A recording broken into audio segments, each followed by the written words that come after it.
یہ جون ہے جس کا تعلق آسٹریلیا سے ہے. اس کا وزن 300 کلو سے بھی زیادہ ہے اور اس کے بڑھتے وزن کی وجہ یہ ہے کہ 9 سال کی ہی عمر میں اس کے ٹونسلز ریموو کر دیے گئے تھے. تب سے اس کی خوراک کسی سومو ریسلر سے کم نہیں ہے، کیونکہ جب یہ کھانا شروع کر دیتا ہے تو پورے گھر کا راشن ختم کر کے ہی دم لیتا ہے.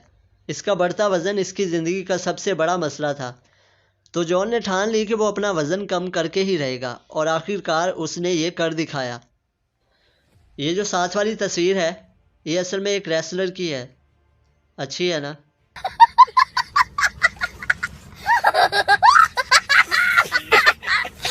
کیونکہ جون تو ابھی بھی 200 kg کا ہی ہے.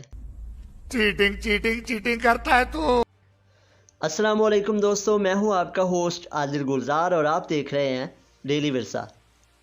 آج ہم ایک نئی سیریز شروع کرنے جا رہے ہیں جو کہ مشتمل ہوگی دنیا بھر سے کچھ ایسی انفارمیشن پہ جس کو آپ دیکھتے ہی کہیں گے واہ کیا بات ہے. کچھ لوگ اس بات سے بہت پریشان ہیں کہ ان کو گاڑیوں کے سفر کے دوران متلی ہوتی ہے اور الٹیاں شروع ہو جاتی ہیں. ذرا امیجن کر کے دیکھیں کہ آپ بھی کسی ایسے شخص کے ساتھ سفر کر رہے ہیں جسے الٹیاں کرنے کی عادت ہے، تو ناگہانی آفت ہر وقت آپ کے سر پر منڈلاتی رہے گی. وہ ناگہانی آفت کوئی کار ایکسیڈنٹ، روڈ ایکسیڈنٹ نہیں ہے، میں اصل میں اس آفت کی بات کر رہا ہوں.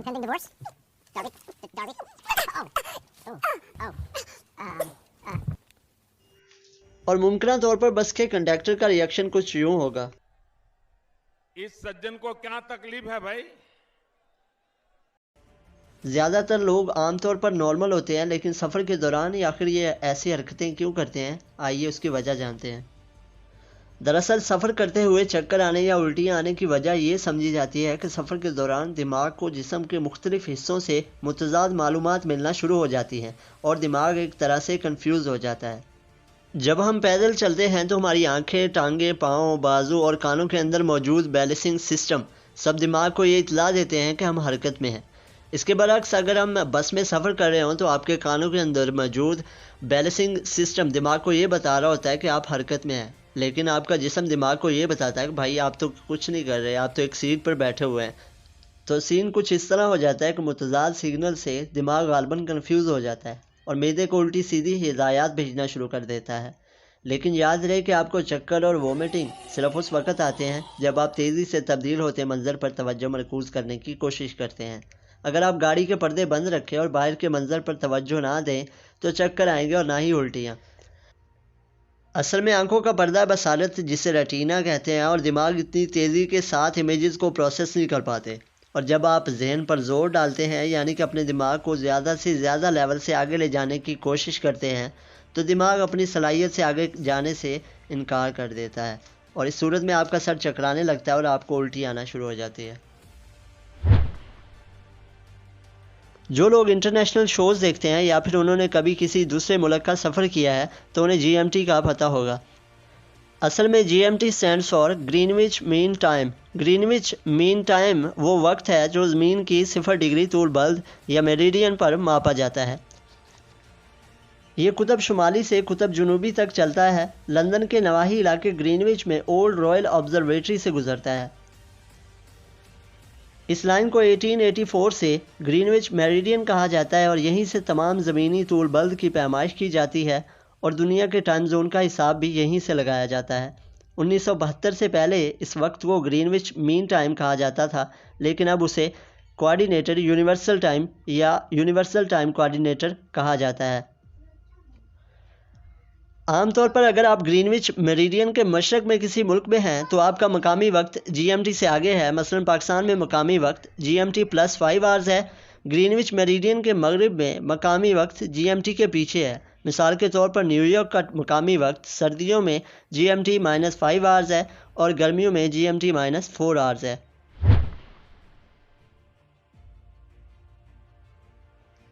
جب بھی آپ نسوار کا لفظ سنتے ہیں تو آپ کے ذہن میں کیا آتا ہے؟ میں یقین سے کہہ سکتا ہوں کہ آپ کے ذہن میں لازمی پٹھان آئیں گے.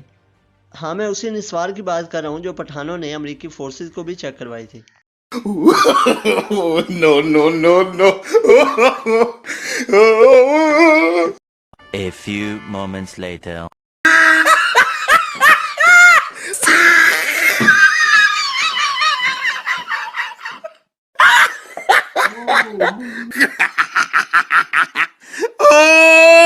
He tried it.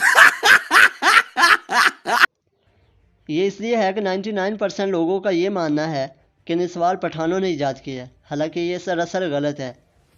نسوار نہ ہی تو پٹھانوں نے ایجاد کیا ہے اور نہ ہی یہ پختون ثقافت ہے۔ تو آئیے آپ کو بتاتے ہیں کہ آخر اس کی اصل ہسٹری کیا ہے۔ 1493 سے 1496 میں کولمبس کی جانب سے امریکہ دریافت کے سفر کے دوران میں ریمن پین نامی راہب نے اسے ایجاد کیا۔ رفتہ رفتہ یہ امریکہ سے ہو کر پورے یورپ میں پھیلا۔ ہندوستان پر پرتگیزوں اور یورپین کمپنیوں کی آمد سے ہندوستان میں پہلی بار یہ متعارف ہوا۔ یوں ہماری قوم نے اسے اپنی کلچر کا حصہ بنا کر اسے قومی نشہ قرار دے دیا۔ 18ویں صدی تک نسوار کو پسند کرنے والوں میں نپولین بانوپارٹ، کنگ جارج III کی ملکہ شارلٹ اور پوپ بینڈکٹ سمیت اشرافیہ اور ممتاز صارفین میں یہ رائج ہو چکا تھا۔ 18ویں صدی میں انگلش ڈاکٹر جان ہل نے نسوار کی کثرت استعمال سے کینسر کا خدشہ ظاہر کیا۔ امریکہ میں پہلا وفاقی ٹیکس 1794 میں اس لیے لگا کیونکہ اسے عیش و عشرت کی نشانی سمجھا جاتا تھا۔ 18ویں صدی میں جنٹل وومن نامی میگزین میں پرتگالی نسوار کی اقسام اور استعمال کے مشورے شائع ہوئے۔ افریقہ کے کچھ علاقوں میں یورپی ممالک کے افراد کی وجہ سے یہ پھیلی اور دیہاتیوں نے ناک کے ذریعے اسے استعمال کیا۔